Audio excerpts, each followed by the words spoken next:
मैं દિવ્યાંશુભાઈ का परिचय करवाता हूँ। मन्नी दिव्यांशुभाई दवे मूल बचाव कच्छ के निवासी है, जो गुजरात में कच्छ है। वर्तमान में करमसद में निवास है। आप एक सरकारी माध्यमिक विद्यालय के प्रधानाचार्य रहे। चिल्ड्रन यूनिवर्सिटी गांधीनगर में आपने कुलपति और डायरेक्टर जनरल के रूप में भी सेवा प्रदान की है। राष्ट्रीय शिक्षा नीति 2020 में एनसीएफ निर्माण कार्य से लेकर फाउंडेशन स्टेज में अभ्यासक्रम और पाठ्य पुस्तक निर्माण समिति में आपका महत्वपूर्ण योगदान रहा है। आप समर्थ भारत गर्भ विज्ञान केंद्र गांधीधाम के मार्गदर्शक हैं। आयुर्वेद, योग, खगोल, ज्योतिष, रेकी जैसे विषयों में आपका प्रभुत्व है। आप गणित में गोल्ड मेडलिस्ट हैं। आपने कई बार बाइक से हिमालय के कई स्थानों और पूर्वोत्तर जैसे राज्यों का प्रवास भी किया है। तो आपका विषय है चूंकि ये आज 10 लाभ है इस इसके अपने वक्ता श्री दिव्यांशु को रखें। प्रश्नों समाधान ये दिव्यांश। सभी को नमस्कार। क्या मेरी आवाज सुनाई दे रही है? हाँ, हरिओम। बिल्कुल साफ सुनाई दे रही है। जी जी जी जी। क्योंकि विपुल भाई, बाद में शुरू में तो आपकी आवाज सुनाई दे रही थी, लेकिन बाद में नहीं सुनाई दे रहा था, इसलिए मैं पूछ रहा हूँ। नहीं ठीक है नहीं, तो अभी अच्छे। ठीक है। प्रातः काल की इस मंगल वेला में आप सबका अभिवादन करता हूँ। अ, और काफी समय इसमें व्यतीत हो गया है, तो हम सीधा विषय की ओर चलेंगे। आज का जो विषय है वो है जन्म से 3 साल तक के बच्चों का विकास का क्रम। और जैसे विपुल भाई से कुछ बातचीत हुई थी इस विषय के लेकर, तो ऐसा सोचा था कि इस विषय को भी, जैसे हमने पहला विषय रखा था गर्भाधान से संबंधित, गर्भाधान के बाद और प्रसव से पहले की शिक्षा, और उसमें हमने उसकी प्रासंगिकता क्या है और निरंतरता कैसे बनाए रखें। दूसरा उसमें मुद्दा था कि वर्तमान परिस्थिति क्या है और उसमें करणीय कार्य क्या रहते हैं। ये तीन विभागों में हम आज के विषय को आवंटित कर सकते हैं। सबसे पहले शुरुआत करते हैं अ, इसकी निरंतरता की और प्रासंगिकता की। तो जैसे पहले भी विषय में हमने देखा था कि जैसे जीवन एक है, अखंड है और निरंतर है, ठीक उसी तरह शिक्षा भी एक अखंड और निरंतर बनी रहना चाहिए। और वैसे तो बनी ही रहती है।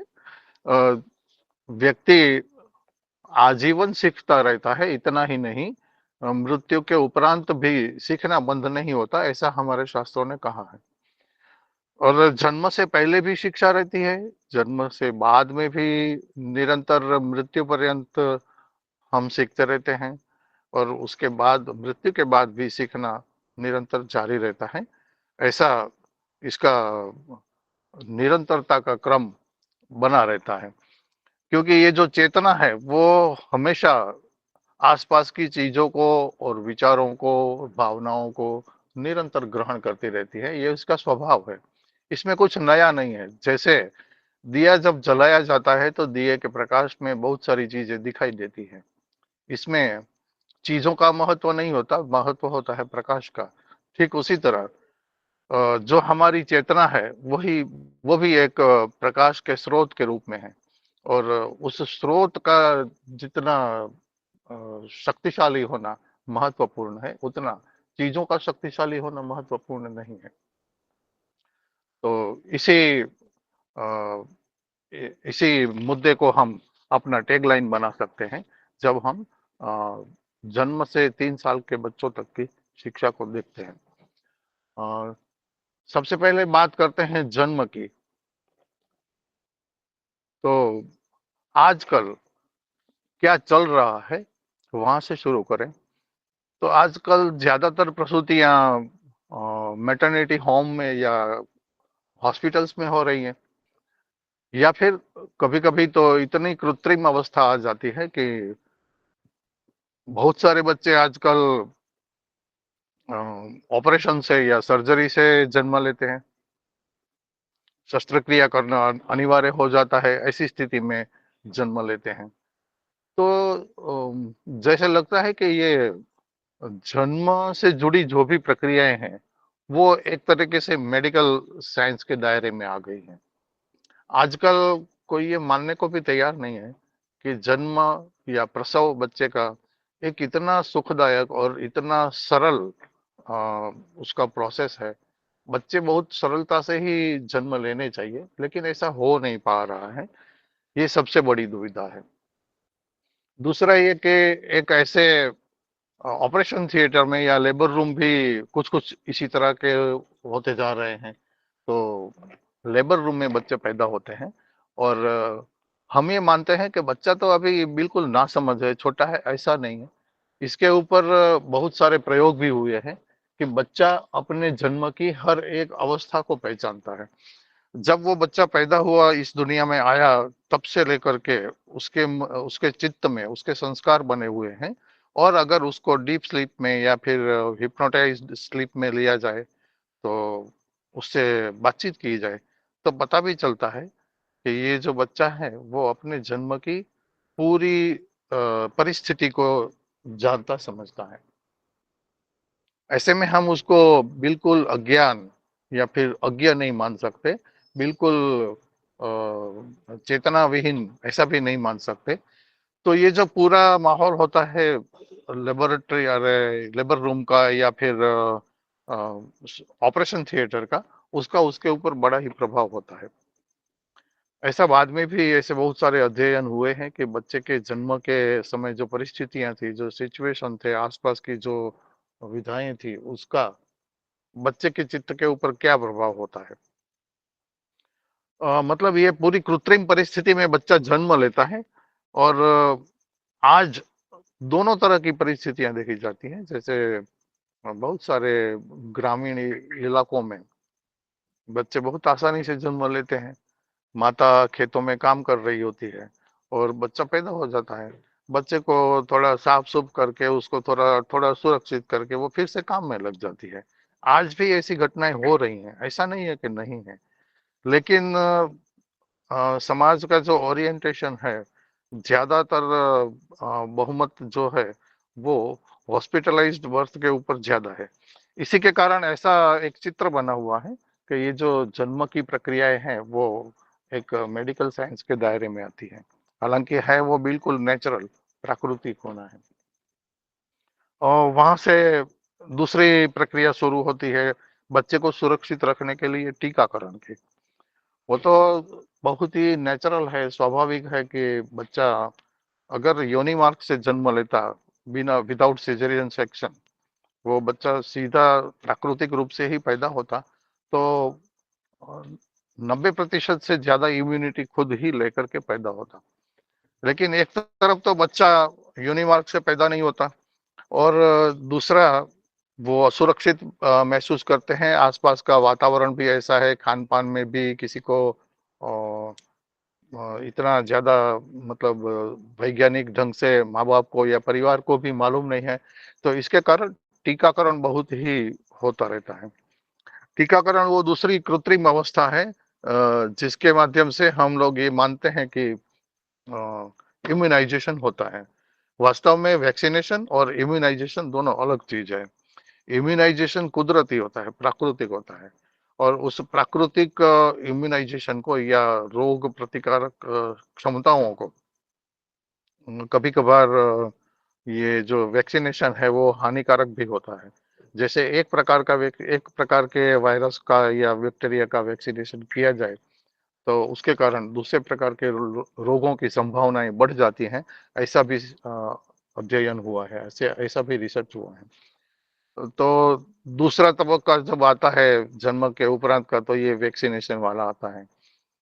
तीसरा आता है, इसमें भी दूसरे उसमें भी बहुत सारी मार्केटिंग या फार्मा प्रेशर, ये सब तो है ही है उसमें। बच्चे को वैक्सीनेशन करवाना ही पड़ेगा, टीकाकरण करवाना ही पड़ेगा, ऐसा बहुत ही स्ट्रॉन्ग होल्ड इसका हो गया है। और लोग करवाते भी हैं, और कभी कभी हमें ऐसा लगता है कि बच्चे को रोगों से नहीं, घर में जो परिस्थितियां हैं उससे बचाने के लिए भी वैक्सीनेशन कर देना अच्छा होगा। तो ऐसी बहुत ही विपरीत परिस्थितियां ये स्वास्थ्य की रक्षा को लेकर भी है। कुछ कुछ कॉन्सिक्वेंसेस ऐसे भी होते हैं, जैसे गर्भावस्था में अगर माता ने बहुत बार क्रोध किया है, या फिर माता बहुत सारी मनोवैज्ञानिक या प्राणिक परेशानियों से गुजरी है गर्भावस्था के दौरान, तो बच्चे बहुत सारी समस्याएं लेकर के पैदा होते हैं। जैसे ऑटिज्म का नाम आज से 15 साल पहले केवल सुनने में ही आता था, और हम सोचते रहते थे कि ऑटिस्टिक बच्चे कैसे होंगे, कैसे होते हैं, लेकिन वो कहीं दिखाई नहीं देते थे। आज इनकी अधिकता भी इतनी हो गई है, इतने बच्चे ऑटिस्टिक पैदा होते हैं, बहुत सारी जेनेटिक डिफॉर्मिटीज के साथ पैदा होते हैं, और फिर बाद में जाकर के ये जन्म से लेकर के 3 साल तक का जो दायरा है या उससे भी आगे बहुत सारे बच्चे मेंटली रिटार्डेड होते हैं, स्लो लर्नर होते हैं। तो ये जो समस्याएं हैं बच्चों के जन्म के उपरांत की, उसके जो उसकी जो जड़ें हैं वो कहीं ना कहीं गर्भावस्था में रहती हैं। तो उसको ठीक करने के लिए फिर हमें बैक ऑफ द साइड हमें गर्भावस्था को भी ठीक करना रहता है, ऐसा होता है। और टीकाकरण के बाद जो तीसरी अनवस्था है वो है स्तनपान को लेकर के। जैसे माता को सिजेरियन सेक्शन हुआ है, तो 2 या 3 दिन तक उसके शरीर में जो ड्रग्स दिए गए हैं, खास करके एनेस्थेसिया है, उसका प्रभाव रहता है। तो डॉक्टर्स बोलते हैं कि अभी आप स्तनपान मत करवाइए।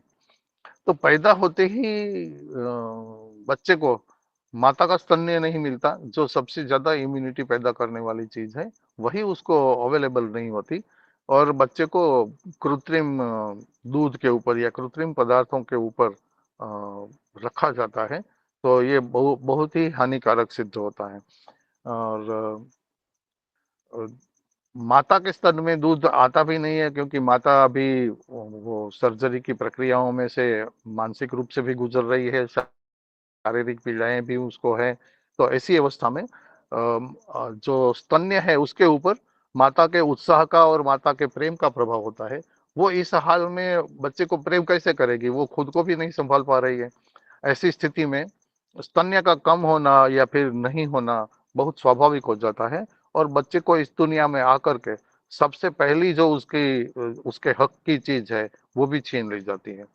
मतलब उसको माता का स्तन्य नहीं मिलता। बहुत सारे बच्चे कम वजन के पैदा होते हैं, तो ये भी होता है कि उसकी जो पूरी मस्कुलर बॉडी है, मस्कुलोस्केलेटल स्ट्रक्चर है उनका, या फिर जो अदर ऑर्गन्स हैं, वो भी उतने कभी कभी डेवलप नहीं होते हैं। और ऐसी स्थिति में वो बिल्कुल अनाप शनाप ढंग से इस दुनिया में आ गया है, तो आगे जाकर के बहुत सारी स्वास्थ्य समस्याओं का सामना बच्चे को करना पड़ता है। और जब बच्चा पैदा हुआ, अगर लेबर रूम में या फिर ऑपरेशन थिएटर में पैदा हुआ, तो वहाँ अतिशय तेज रोशनी होती है, बहुत ही तेज प्रकाश वहाँ होता है, कृत्रिम प्रकाश वहाँ होता है। इसके कारण बच्चों की आंखों के ऊपर भी बहुत प्रभाव देखने को मिलता है। हालांकि आयुर्वेद तो ऐसा कहता है कि 42 दिनों तक बच्चे की आंखों के ऊपर सीधी कोई रोशनी पड़नी ही नहीं चाहिए। लेकिन यहाँ जब बच्चा पैदा होता है तुरंत ही, वैसे बच्चे आंख बंद कर ही लेते हैं, फिर भी उनकी जो पलकें होती हैं वो सेमी ट्रांसपेरेंट रहती हैं, तो रोशनी का प्रभाव उनको बहुत ही खटता है, बहुत ही उसको उनको डिस्टर्ब करता है, और इसके कारण बच्चे तनाव में भी आ जाते हैं। कभी कभी बच्चे ज्यादा रोशनी के कारण रोने भी लगते हैं। तो ये सब चीजें एक कृत्रिम परिस्थिति होने के कारण ही होती हैं। बहुत सारी माताओं को बच्चे को स्तनपान कैसे कराया जाए वो भी मालूम नहीं होता है। बच्चे को स्तनपान कराते वक्त कैसे उसको पकड़ना है, कैसे उसका मस्तक कहाँ रहेगा, उसके पैर कहाँ रहेंगे, उसकी कमर को हम कैसे सपोर्ट देंगे, मतलब इन टोटल बच्चे को कैसे होल्ड करना है, ऐसा कोई प्रशिक्षण उनको मिला नहीं है। तो जहां जहां भी गर्भावस्था की शिक्षा की बात हो रही है, वहां हमारा ये आग्रह रहता है कि गर्भावस्था के 8वें महीने से ही स्तनपान कैसे कराया जाए उसका प्रशिक्षण शुरू करना चाहिए। तब जाकर के माता उसको आसानी से हैंडल कर सकेगी, क्योंकि ये स्तनपान की जो पूरी प्रक्रिया है वो माता के लिए भी नई चीज है। जो माता पहली बार माँ बन रही है उनके लिए खास नई चीज है। और जो बच्चा अभी अभी अभी आया ही है इस दुनिया में, उसके लिए भी बिल्कुल ये नया अनुभव है। तो दोनों नौसिखिए हैं, नया नया सीख रहे हैं, तो स्वाभाविक है कि इसमें परेशानियां होनी है। तो धीरे धीरे इसको हैंडल किया जाना चाहिए, और अगर माता को पहले से प्रशिक्षित किया है तो परेशानियां कम होती हैं। ऐसा भी हमने देखा है। तो इसमें भी स्तनपान को लेकर के भी बहुत सारी माताओं में बहुत सारी भ्रांतियां हैं। और ये कुछ कुछ माताएं ऐसा भी, ये जो हमारा अभी सामाजिक परिवेश बदल गया है इसके कारण ये भी मानने लगी हैं कि स्तनपान करने से मेरे स्वास्थ्य को परेशानी होगी, मेरे स्वास्थ्य की हानि होगी। तो माता अंदर से खुश होकर के बच्चे को स्तनपान कराए, ऐसा माहौल नहीं है। इसके लिए उसको पहले से ही प्रशिक्षित करना पड़ता है, पहले से ही उसका माइंडसेट ऐसा बनाना पड़ता है कि स्तनपान से न केवल बच्चे को, माता को भी बहुत फायदा होता है, और उसी के कारण परिवार की एक बॉन्डिंग बनी रहती है। ये जो स्तनपान है, जितना लंबे समय तक बच्चा करता है उतना वो स्वस्थ रहता है। आयुर्वेद में बच्चों की इस अवस्था को, या मनुष्य जन्म के बाद की अवस्था को, उसके भोजन के तरीके से बांटा गया है। जब से सबसे पहला उसको बोलते हैं क्षीराद, उसको बोलते हैं क्षीराद अवस्था। क्षीराद अवस्था का मतलब होता है कि वो बच्चा बिल्कुल क्षीर यानी दूध के ऊपर आधारित है। दूसरा, जब उसका अन्नप्राशन संस्कार हो जाए या फिर हम बाहर का कुछ ऊपरी भोजन उसको देने लगे, तब से उसको बोलते हैं क्षीर अन्नाद। और बाद में जब वो क्षीर यानी माता का दूध या फिर गाय का दूध पूरा छोड़ दे और बिल्कुल ही 90% वो बाहर के बाकी के भोजन के पदार्थों के ऊपर आधारित हो जाए, तब उसको बोलते हैं अन्नाद। और शास्त्र ने यह भी कहा है, छांदोग्य उपनिषद में भी लिखा है, यथा अन्न तथा मन। तो जो अपना मन होता है वो अपने अन्न के अनुसार ही होता है। तो बच्चे का भी ऐसा ही होता है। बच्चा जब क्षीराद होता है तब उसका उसका ग्रास्पिंग पावर बहुत ही पावरफुल होता है। वो बहुत सारी चीजें बहुत आसानी से वो पकड़ लेता है, ग्रहण कर लेता है। उसकी ग्रहण क्षमता बहुत तेज होती है, बहुत अधिक होती है। तो जैसे जैसे वो बच्चा माता के दूध के ऊपर कम आधारित होने लगता है, उसकी ग्रहण क्षमता में भी कमी पाई जाती है।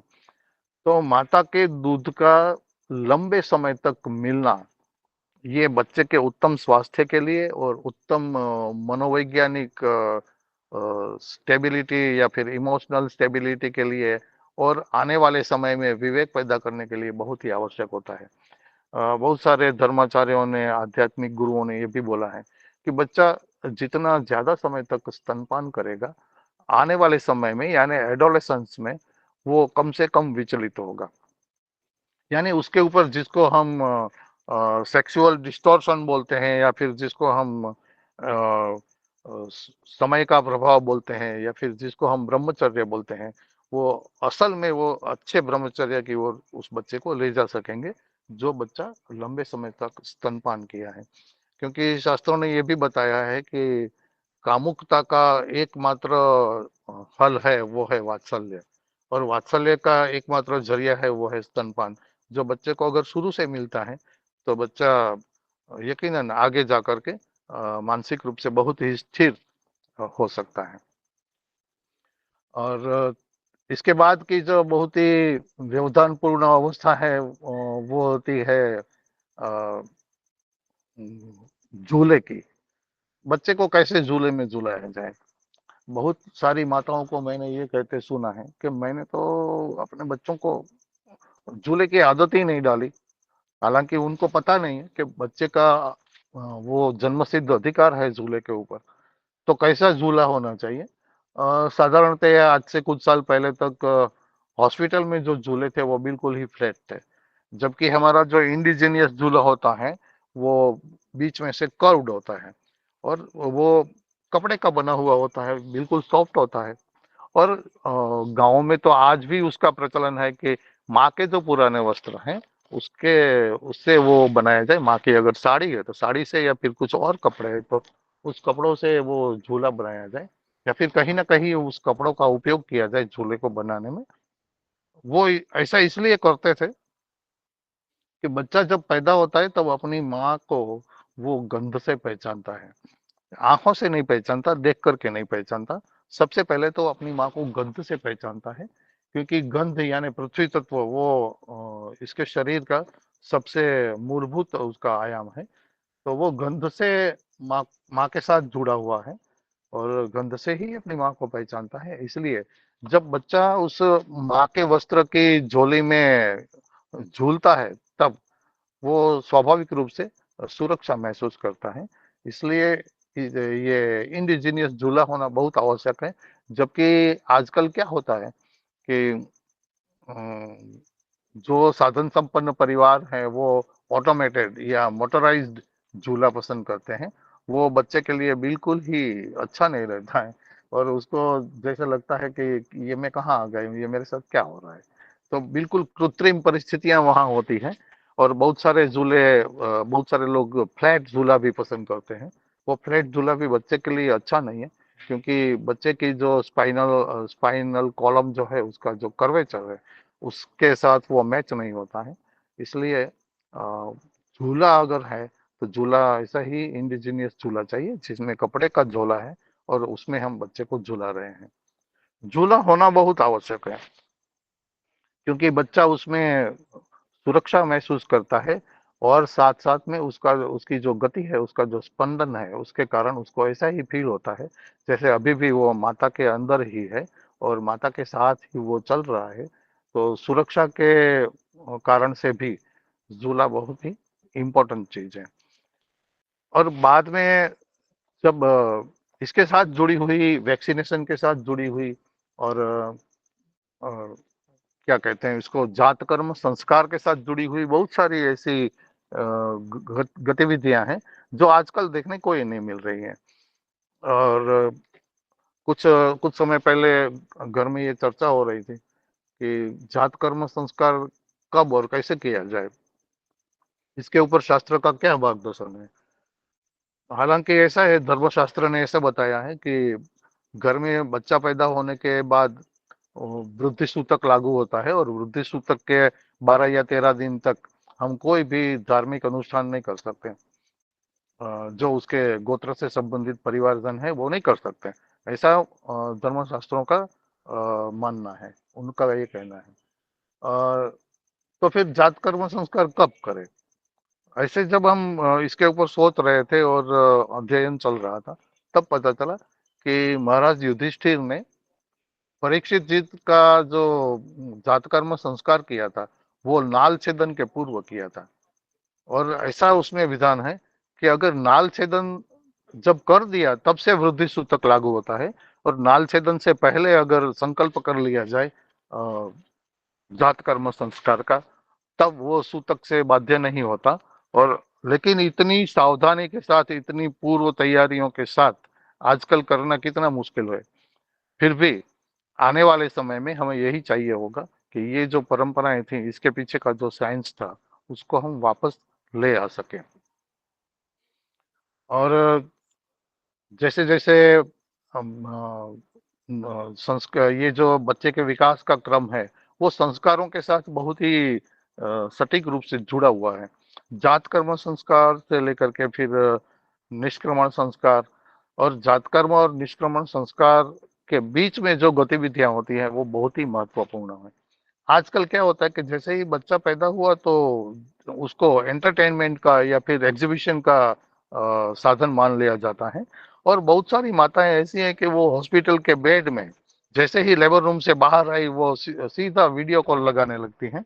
इतना मतलब वो मोबाइल के अभिशाप से ग्रसित होती हैं। तो बच्चे के ऊपर इसका बहुत ही विपरीत प्रभाव पड़ता है। आने वाले समय में इसके रिसर्च भी होंगे, तब हमें पता चलेगा कि बच्चा मानसिक रूप से कितने विक्षिप्त हो जाता है ये सब करने के कारण। बहुत सारे सगे संबंधी भी आ जाते हैं बच्चे के साथ खेलने के लिए, उसको गोद में देना पड़ता है। ये दूसरी तरीके का व्यवधान है। तो इन सब कारणों से बच्चा मानसिक रूप से स्वाभाविक जो स्थिरता उसको मिलनी चाहिए वो नहीं मिल पा रही है, और इसके कारण उसके विकास में बाधाएं होती हैं। बहुत सारी माताएं बच्चे को संगीत सुनाने के चक्कर में या लोरियां सुनाने के चक्कर में यूट्यूब का इस्तेमाल शुरुआत से करती है। बाद में जाकर के ये होता है कि बच्चा माँ की आवाज को नहीं पहचानता, केवल वो मोबाइल की ही आवाज को पहचानता है। ये बिल्कुल ही अस्वाभाविक और अवांछनीय चीजें हैं, जिसको हम कह सकते हैं कि बच्चे के सम्यक विकास के ऊपर इसका बहुत ही गहरा प्रभाव पड़ता है और नेगेटिव प्रभाव पड़ता है। माँ जब माँ बनने लायक होती है तब उसको कम से कम 500 लोरियां कंठस्थ होनी चाहिए, और उसके खुद की आवाज में सुनना बच्चे को अच्छा लगता है। बच्चे को कभी भी ये कृत्रिम आवाज अच्छी नहीं लगती। तो माता को चाहिए कि वो अपने आप को खुद प्रशिक्षित करे, और बच्चा पैदा होने से पहले ही कम से कम बच्चे को रोज एक नई लोरी सुना सके। इतनी लोरियां वो कंठस्थ कर ले, या फिर पढ़ के सुनाए, कोई बात नहीं है, लेकिन वो स्वर मधुर हो, उसके उसके शब्द अच्छे हो, उसके भाव अच्छे हो। ऐसी लोरियां वो भी गर्भावस्था के प्रशिक्षण का हिस्सा होनी चाहिए।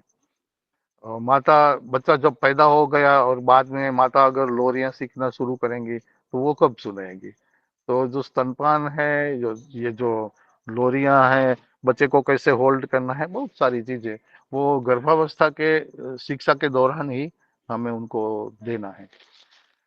तो ये सब चीजों में आजकल बहुत ही कृत्रिमता, बहुत ही अनवस्था, बहुत ही अवैज्ञानिकता देखने को मिल रही है, और इसके कारण बच्चे के स्वास्थ्य के ऊपर, बच्चे के मानसिक विकास के ऊपर, बच्चे का माइंडसेट बनने के ऊपर बहुत ही नेगेटिव प्रभाव होता है। कुछ दिन पहले की बात है कि एक परिवार में से मुझे फोन आया कि बच्चा बहुत ही परेशान है, बहुत सारी चिकित्सा करवाई, फिर कि उसके वो दस्त का जो प्रॉब्लम हुआ है, डायरिया हुआ है, वो बंद नहीं हो रहा है। तो मैंने पूछा बच्चे की आयु कितनी है? बोले कि 9 महीने की आयु है।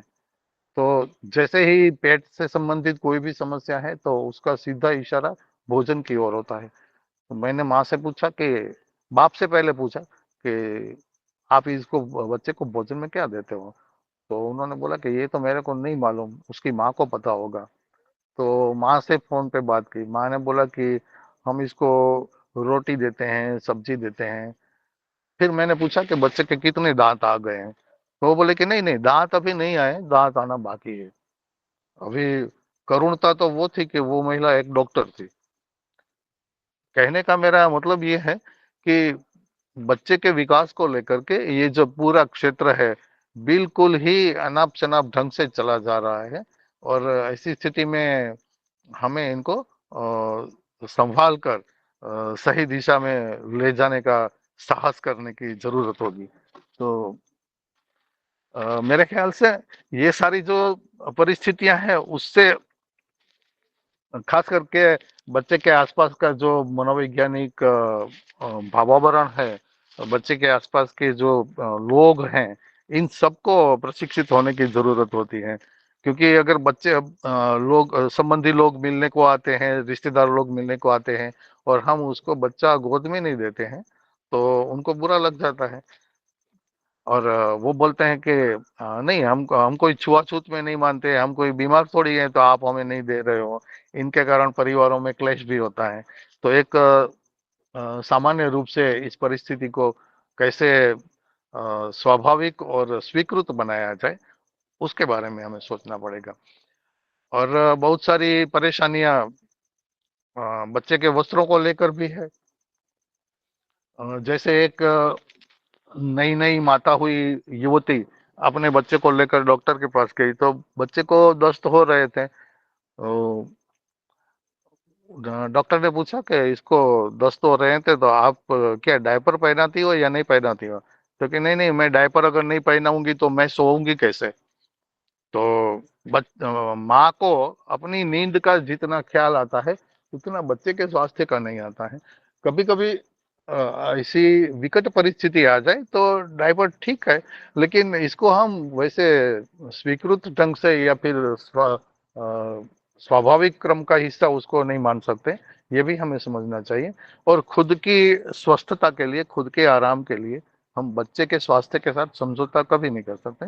लेकिन ये माइंडसेट माताओं का आजकल नहीं होता है, इसके कारण बच्चों को झेलना पड़ता है। तो फिर आगे जाकर के बात आती है खिलौनों की, और बाकी के पूरे परिवेश की बात आती है। बच्चे की दिनचर्या को लेकर भी बहुत ही अनाप शनाप चल रहा है। शुरुआत में जब बच्चा पैदा होता है तब उसकी दिनचर्या बड़ी उटपटांग होती है। कुछ कुछ बच्चे ऐसे होते हैं कि रात भर जागते रहते हैं और दिन में सोते हैं, क्योंकि उसका जो सर्कैडियन क्लॉक है वो अभी हमारे एस्ट्रोनॉमिकल या फिर हमारे जो नॉर्मल क्लॉक है उसके साथ रिदम में नहीं आया है।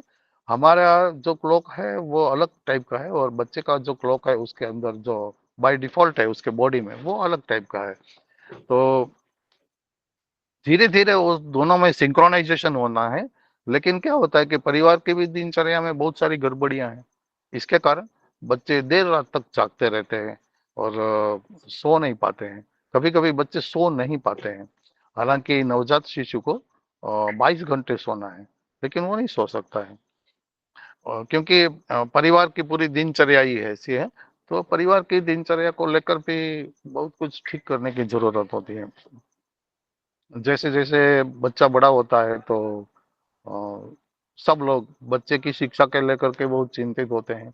और जितना वो उत्सुक थे बच्चे को घर में लाने के लिए, उतना ही उत्सुक हो जाते हैं घर से बाहर धकेलने के लिए। और जितना जल्दी हो सके उसको कहीं भी फॉर्मल स्कूलिंग में डाल देने का वो प्रयास करने को शुरू कर देते हैं। कौन सा स्कूल, इसके ऐसे स्कूल का सर्च चलने लगता है बच्चे के लिए। और अभी 2 ढाई साल का होते होते तो उसको स्कूल में डाल देते हैं। तब जाकर के बहुत सारी समस्याएं आती हैं। सीखने का, एजुकेशन का, ज्ञान का हमारे लिए मतलब क्या है वो भी हम नहीं समझ पा रहे हैं।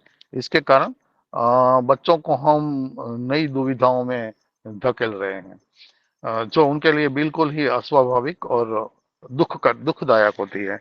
तो ऐसी स्थिति में भी हमें समझना पड़ेगा और समाज को सही रास्ता इसमें भी बताना पड़ेगा कि वास्तव में स्कूलिंग क्या होता है और स्कूलिंग की जरूरत कब पड़ती है, क्यों पड़ती है, और बच्चे को कब अपने परिवार से अलग रख करके किसी ऐसी औपचारिक व्यवस्था में कितनी उम्र के बाद हम ले जा सकते हैं। जब तक हम उसको फॉर्मल स्कूलिंग में नहीं डालते तब तक हम बच्चे को घर में बहुत सारी चीजें सिखा सकते हैं जिसकी कोई सीमा भी नहीं है। हालांकि एक अध्ययन ऐसा भी हुआ है कि व्यक्ति इनफॉर्मली जितना सीखता है, जितना ज्ञान संपादन करता है, उतना फॉर्मली नहीं कर सकता। इतना ही नहीं, हम लिखा पढ़ी को ही शिक्षा मानते हैं, लिखा पढ़ी के ऊपर ही हमारा ज्यादा ध्यान है।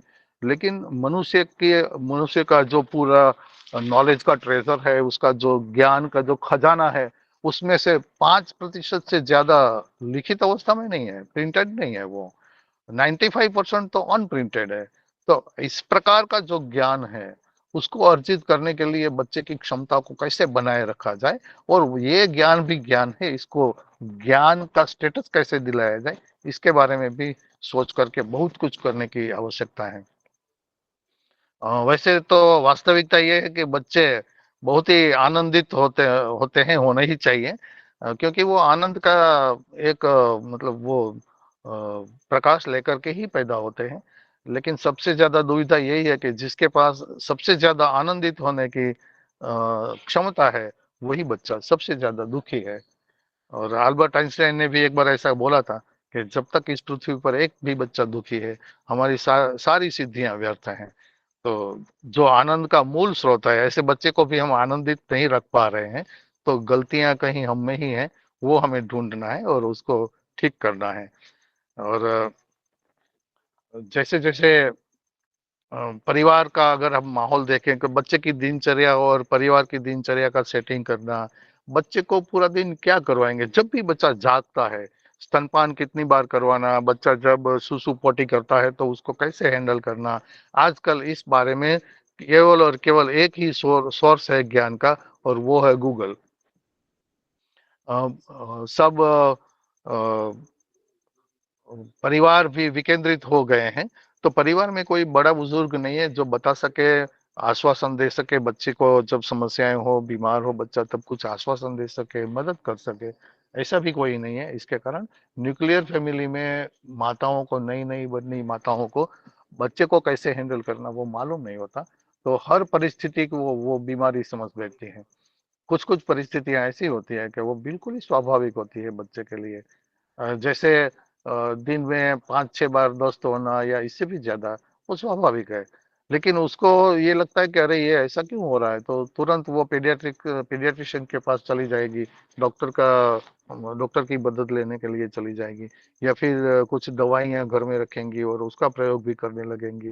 ये सब होता है। इसके कारण बच्चे के विकास में बहुत सारी बाधाएं आती हैं। ये वर्तमान परिस्थितियां अगर देखा जाए तो इस अवस्था को लेकर के, जन्म से लेकर के 3 साल को लेकर के बहुत ही गड़बड़ी पूर्ण है। अब हमें क्या करना होगा, हम क्या कर सकते हैं? सबसे पहले तो हमें अध्ययन करके इस अवस्था को बहुत अच्छी तरीके से समझना होगा कि क्षीराद क्या होता है, क्षीराद के सीखने के तरीके क्या होते हैं, क्षीराद का स्वास्थ्य कैसा होता है, इस अवस्था में दूध का महत्व क्या है। बहुत सारी चीजों के ऊपर हमें अध्ययन करना पड़ेगा, कुछ कुछ चीजों के ऊपर अनुसंधान भी करना पड़ेगा। और ठीक उसी तरह जैसे उसको अन्नप्राशन संस्कार के बाद हम ऊपरी भोजन देना शुरू करते हैं, तो उसका तरीका क्या हो, उसका सही ढंग क्या हो सकता है, और क्या वैज्ञानिक ढंग होता है, इसके ऊपर भी हमें बहुत कुछ सोचकर इसको हमें शिक्षा में और प्रशिक्षण में ले जाना पड़ेगा, ये सब चीजों को। और तीसरा होता है दिनचर्या के बारे में, और उसके बच्चे के आसपास के वातावरण के, भावावरण के और माहौल को लेकर के हमें पूरे परिवार को प्रशिक्षित करने की जरूरत पड़ेगी। उदाहरण के तौर पर ये बच्चे को स्तनपान कराने का समय है, बच्चे को भूख लगी है, बच्चा रो रहा है और माँ को खाना बनाना है। अब दोनों में से क्या प्रायोरिटी होनी चाहिए, ये समझना पड़ेगा, और कैसे इस परिस्थिति को हैंडल किया जाए। हमेशा माता के लिए या माता पिता दोनों के लिए, पूरे परिवार के लिए बच्चा ही प्रायोरिटी है, ऐसा हम कर सके, तब बहुत सारी समस्याएं कम हो सकती हैं। तो ये मनोवैज्ञानिक क्षेत्र में भी हमें परिवारों को, खास करके माता पिता को प्रशिक्षित करने की आवश्यकता पड़ेगी। तो ऐसे कौन कौन से बिंदु हैं, ये हमें पहले से सॉर्ट आउट करना पड़ेगा कि इन इन बिंदुओं के ऊपर हमें माता पिता को और पूरे परिवार को प्रशिक्षित करना पड़ेगा। उदाहरण के तौर पर बच्चों को कृत्रिम आवाजें अच्छी नहीं लगती, जैसे मोबाइल की आवाज है, जैसे टीवी का हाई वॉल्यूम पिच है, वो बच्चे को बहुत ही डिस्टर्ब करता है। बच्चे मानसिक रूप से व्यग्र हो जाते हैं, तो और रोने भी लगते हैं कभी कभी कभी, या फिर कभी कभी ऐसा भी करते हैं कि आंखें फाड़ फाड़ करके टीवी के स्क्रीन के सामने देखना शुरू कर देते हैं। तो स्वाभाविक है, इसके जो कलर्स हैं, इसका जो मूवमेंट है, ये सब उनको आकर्षित भी करते हैं। ऐसी स्थिति में वो शुरुआत में ही अपने जीवन की शुरुआत से ही इन सब चीजों के आदी हो जाते हैं, इनकी आदतें हो जाती हैं, जो आगे जाकर के बड़ा नुकसान कर सकती हैं। तो अभी बच्चे का जागने का समय है, तो हमारे टीवी का सोने का समय है। ये परिवार में भी एक ऐसा माइंडसेट बनना जरूरी होता है। तो बच्चे को केंद्र में रखकर ही परिवार की दिनचर्या बने, इसके लिए हम क्या क्या कर सकते हैं, बच्चे की दिनचर्या कैसे सेट कर सकते हैं, बच्चा जब जाग रहा है तब उसके साथ क्या क्या करेंगे, उसको क्या क्या करवाएंगे, कौन कौन सी चीजों में उसको शामिल करेंगे, इसके ऊपर बहुत ही ध्यान पूर्वक और बहुत ही मनोवैज्ञानिक और आयुर्वेद के मार्गदर्शन में आध्यात्मिक विद्या के मार्गदर्शन में, योग शास्त्र के मार्गदर्शन में हमें ऐसे क्रम निश्चित करने पड़ेंगे कि बच्चा जब जाग रहा है तब उसके साथ क्या क्या होना चाहिए। और ठीक इसी तरह स्वर्ण प्राशन को लेकर के, या फिर वैक्सीनेशन ही इम्यूनाइजेशन नहीं है। इम्यूनाइजेशन अलग चीज होती है। तो इम्यूनाइजेशन, नेचुरल इम्यूनाइजेशन कैसे डेवलप की जा सके बच्चे की, उसके ऊपर हमें बहुत कुछ काम करना अभी बाकी है। ये भी हमारा एक करणीय कार्य हो सकता है कि वैक्सीनेशन के दुष्प्रभाव क्या होते हैं। और ये तो बहुत जगह पे हमें रेडीमेड भी मिल सकता है कि वैक्सीनेशन के दुष्प्रभाव क्या हैं, लेकिन स्वर्ण प्राशन के सच प्रभाव क्या है, अच्छे प्रभाव क्या है, उसके ऊपर हमें रिसर्च करने की आवश्यकता है और उसको समाज तक पहुंचाने की भी जरूरत है। तब जाकर के इस उम्र के बच्चों के लिए वैक्सीनेशन के कारण, वैक्सीनेशन के ऊपर स्वर्ण प्राशन को हम प्रस्थापित कर सकते हैं। और बहुत ही महत्वपूर्ण एक दूसरा आयाम भी है, वो है संस्कारों का। ये सबसे ज्यादा संस्कार इसी अवस्था में होते हैं। संस्कार के जो पूरा क्रम है वो ऐसा है कि 10 से ज्यादा संस्कार तो बाल्यावस्था में ही होने हैं। तो जात कर्म संस्कार से लेकर के विद्यारंभ संस्कार तक के सब संस्कार इसी अवस्था में होते हैं। तो संस्कारों का एक निश्चित स्वरूप हो, उसको कैसे कराया जाए, उसका साइंस क्या है, और उसके बच्चे के ऊपर उसके क्या प्रभाव हैं। उदाहरण के तौर पर स्वर्ण प्राशन जब हम देते हैं तो स्वर्ण प्राशन में एक बहुत ही उपयुक्त वनस्पति होती है वचा। वचा का अपनी वाचा के ऊपर या वाणी के ऊपर बहुत ही जबरदस्त प्रभाव होता है। जिन बच्चों को शुरुआती समय से ही ये वचा युक्त स्वर्ण प्राशन दिया जाता है, वो शारीरिक रूप से स्वस्थ तो रहते ही हैं, लेकिन उनकी वाणी में एक प्रभाव होता है, उनकी भाषा शक्ति, भाषा कौशल्य बहुत ही जबरदस्त होता है। ये हमने खुद अपने अनुभवों से भी बहुत बार देखा है। तो इसके ऊपर भी कोई रिसर्च होनी चाहिए कि स्वर्ण प्राशन की जो हमारी फॉर्मूला है, उसको हम ये जो फॉर्मूला है वो क्यों ठीक है, उसका शास्त्र के साथ कहाँ कनेक्शन है। जैसे काश्यप संहिता में बताया है, काश्यप संहिता में तो केवल घी, शहद यानी मधु, और वचा और स्वर्ण, इन चारों को ही सही स्वर्ण प्राशन माना है। बाद में जो कुछ भी औषधियां उसमें जुड़ी हैं, वो कुछ कुछ परिस्थितियों के अनुसार वो जुड़ती गई हैं, लेकिन ओरिजिनल जो स्वर्ण प्राशन है वो घी, मधु और स्वर्ण और वचा से ही बनता है। ये इसका क्या प्रभाव होता है, इसको करने से बच्चे के शारीरिक, मानसिक और बौद्धिक स्तर में क्या सुधार आता है, ये सब अध्ययन के विषय हैं। और झूले को लेकर के, खिलौनों को लेकर के, कपड़ों को लेकर के बहुत सारी असावधानियां हैं। तो असावधानियों को दुरुस्त करना और साथ साथ इसके प्रभाव के ऊपर हमारी रिसर्च निरंतर चालू रहनी चाहिए। तब जाकर के आने वाले समय में जो सबसे आनंददायक ये समय होता है बच्चे के साथ बिताने का, उसके लिए हम परिवारों को सज्ज कर पाएंगे। अभी तो क्या हो रहा है कि बहुत सारे परिवार ऐसे हैं कि बच्चे को लेकर के इधर उधर हॉस्पिटलों के चक्कर काट रहे हैं, और बच्चे की बीमारी के कारण कभी कभी पूरा परिवार परेशान रहता है, लेकिन इसकी सही दिशा में उनको हम नहीं ले जा सकते हैं। तो इस क्षेत्र में अभी बहुत सालों तक काम करने की और बहुत आयोजन पूर्वक सटीक ढंग से काम करने की आवश्यकता है। ऐसा हमें अभी काफी सालों से इसमें कर रहे हैं तो लग रहा है।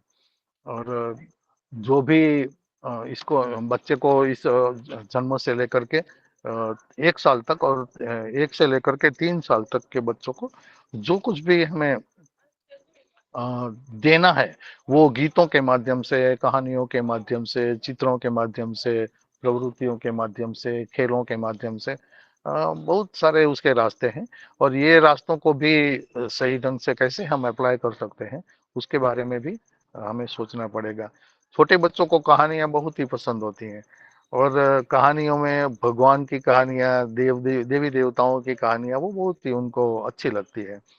और ऐसी कहानियों को जब हम बच्चे को बताते हैं और बच्चे को उसमें ज्यादा से ज्यादा इंटरेस्ट होता है, और कभी कभी ऐसा भी कर सकते हैं कि ऐसी कहानियों के ऊपर नाटकों का, छोटे छोटे प्रसंगों का निर्माण किया जा सके और उसको बाकायदा उनको परिवार में एग्जीक्यूट किया जाए।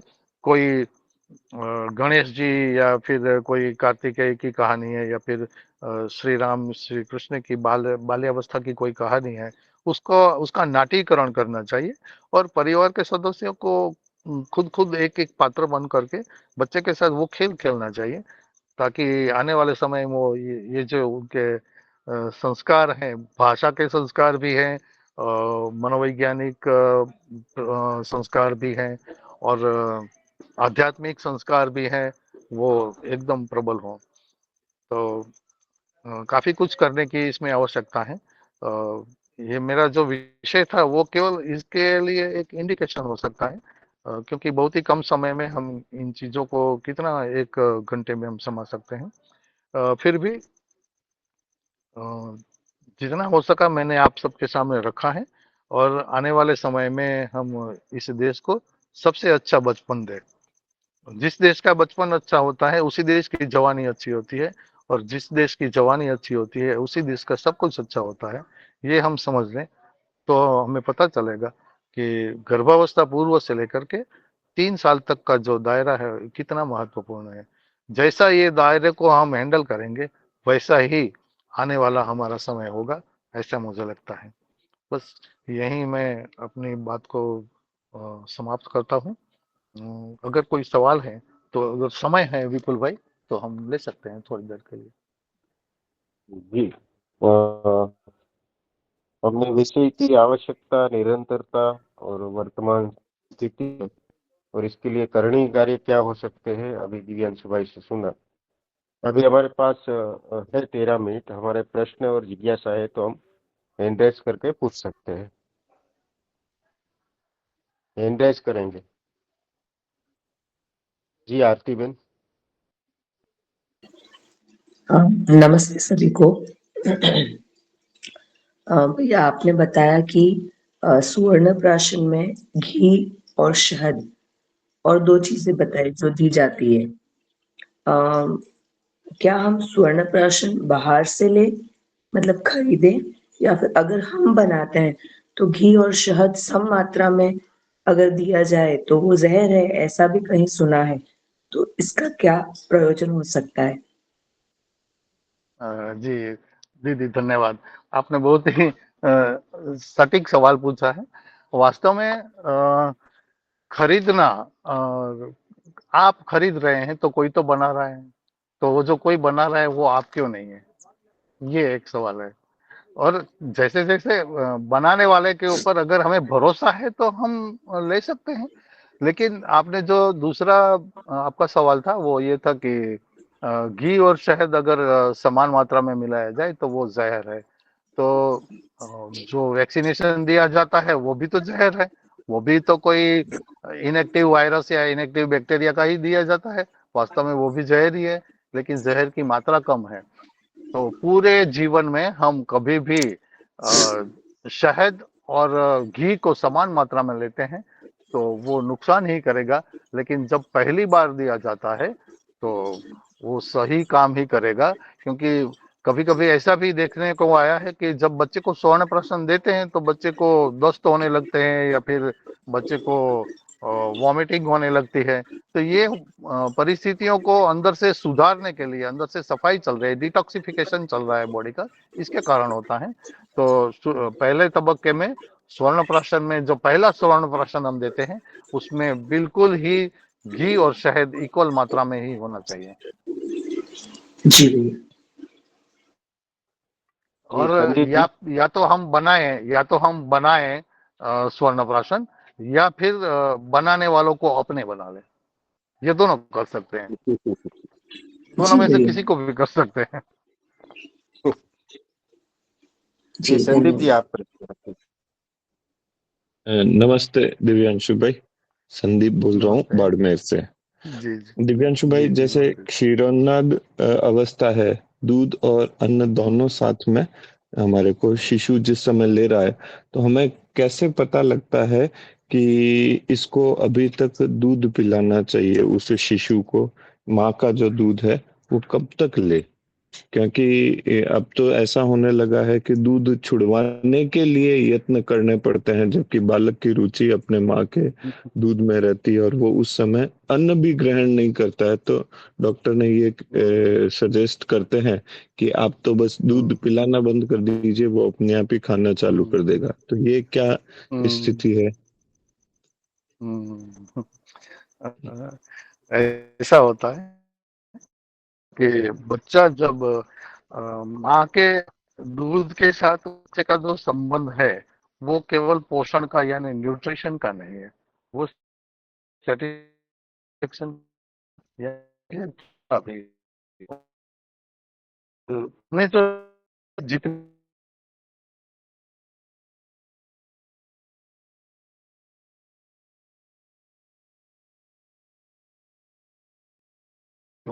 मैं जब बच्चा था तब मैंने भी मैंने 3 साल तक स्तनपान किया है। तो बहुत सारे बच्चों को उस समय माताएं स्तनपान करवा दी थी, लेकिन आजकल क्या है कि सब लोग जल्दी में हैं, तो उसको निपटाना चाहते हैं क्योंकि बहुत सारी माताएं ये कामकाजी महिलाएं हैं, तो उनके लिए बच्चों को अपने व्यवसाय के स्थान पर ले जाना, स्तनपान करवाना ये बड़ी झंझट है। इसके कारण ये जल्दी शुरू होता है। दूसरा ये कि आपने पूछा कि ये इंडिकेशन क्या होते हैं कि कब दूध बंद कर देना चाहिए और माता को दूध कब बंद करना चाहिए और कब से इसको पूरा का पूरा भोजन के ऊपर ले जाना चाहिए, बाहरी भोजन के ऊपर। तो इसके 2-3 उसके इंडिकेशन है। सबसे पहले तो बच्चे के दांत आने लगे और दांत की संख्या बढ़ जाए और खास करके पीछे वाले दांत ग्राइंडर जब बच्चा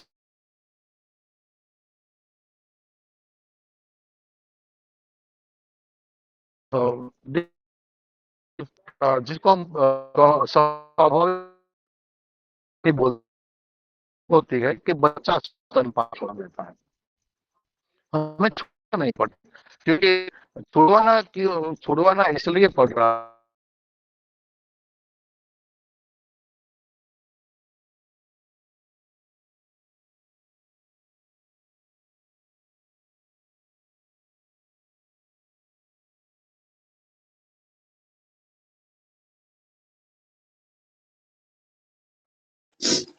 विपुल क्या भाई, सिर्फ आवाज नहीं आ मुझे? रही है। हाँ, सब कुछ सुनाई, ठीक है। हाँ, दिव्यांग सुबह का थोड़ा कवरेज का प्रॉब्लम है वहाँ पे। है, यानी सिक्योर्ड की भी कोई जरूरत नहीं। हालांकि आजकल माताओं के भोजन में भी इतना वो नहीं है, बल नहीं, माताओं का भी नहीं है, बच्चे का ग्रोथ ना जबरदस्त स्पीड से बच्चे का ग्रोथ हो रहा है, उसको टैकल करने के लिए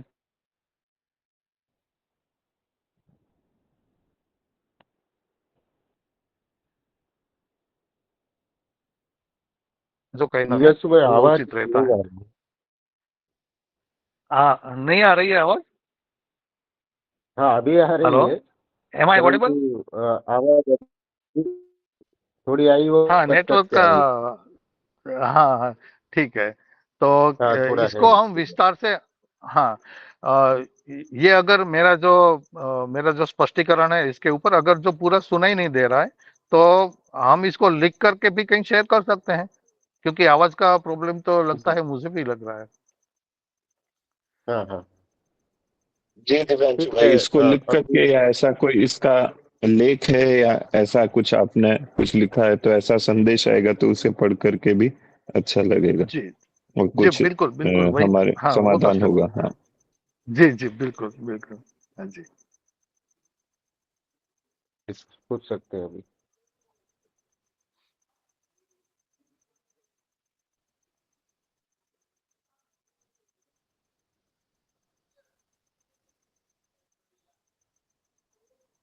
आशाबेन सोनी। नमस्ते भैया। मेरा प्रश्न ये था कि आपने जो बताया कि सिजेरियन हो रहे हैं तो सिजेरियन से बच्चे को भी नुकसान है और माता को भी। तो अभी ज्यादातर हमें यही सुनाई दे रहा है कि बच्चे के गले में जो और होती है वो लपट गई है, तो डॉक्टर यही बता दे सिजेरियन ऐसी है, सिजेरियन करना ही पड़ेगा। तो ये कहाँ तक ये वास्तविकता है इसकी, और इस परिस्थिति में अगर नॉर्मल डिलीवरी हो सकती है या करवा सकते हैं। दूसरा प्रश्न है कि आपने झूले का बताया कि झूला ऐसा ही होना चाहिए पर, तो हमने जो भगवान श्री कृष्ण के श्री चित्र में देखा हुआ है कि ऐसा कल्पना की गई है कि पारना था, वो फ्लैट था, हम्म, तो हम्म। उसमें भी, ये कितनी वास्तविकता है, तो इस पर थोड़ा प्रकाश डालेंगे। जी जी, बहुत धन्यवाद दीदी। आ, सबसे पहले बात करेंगे झूले की। तो झूला जो होता है वो आपने चित्र में देखा होता है, तो चित्र में कभी कभी वास्तविकता के बदले कलाकारी का चित्रण हो सकता है, ये भी कारण हो सकता है। पालना हमने देखा है, तो पालना जो श्री कृष्ण का देखा है वो किस उम्र के कृष्ण का देखा है, उस समय बाल कृष्ण की उम्र क्या थी, उससे उससे भी संबंधित रहता है। कहने का तात्पर्य ये है कि जब तक ये स्पाइनल कॉलम का कर्वेचर प्रॉपर नहीं होता, तब तक बच्चे को ऐसे ही जो उससे लिपट जाने वाला पालना है, झूला है, वही उनके लिए उपयुक्त होगा। और दूसरा जो आपका सवाल था सिजेरियन सेक्शन को लेकर के, उसमें बहुत सारी चीजें जुड़ी हुई हैं। जैसे इसका जो चेकलिस्ट है सिजेरियन का, उसमें 100 से ज्यादा पॉइंट्स होते हैं। अगर ये 100 पॉइंट्स में से एक भी ये आगे पीछे हो गया, तो सिजेरियन करने की संभावनाएं बढ़ जाती हैं। करना ही पड़ता है ऐसा भी नहीं है, लेकिन संभावनाएं बढ़ जाती हैं। और हर स्थिति में डॉक्टर्स गलत हैं ऐसा भी नहीं होता, क्योंकि आप इतनी सारी संभावनाओं को देखेंगे, 100 संभावनाओं को देखेंगे, तो इसमें से कुछ ना कुछ आगे पीछे तो हो भी सकता है, क्योंकि आखिर तो ये एक प्रोबेबिलिटी का खेल होता है, जन्म का समय और ये सब।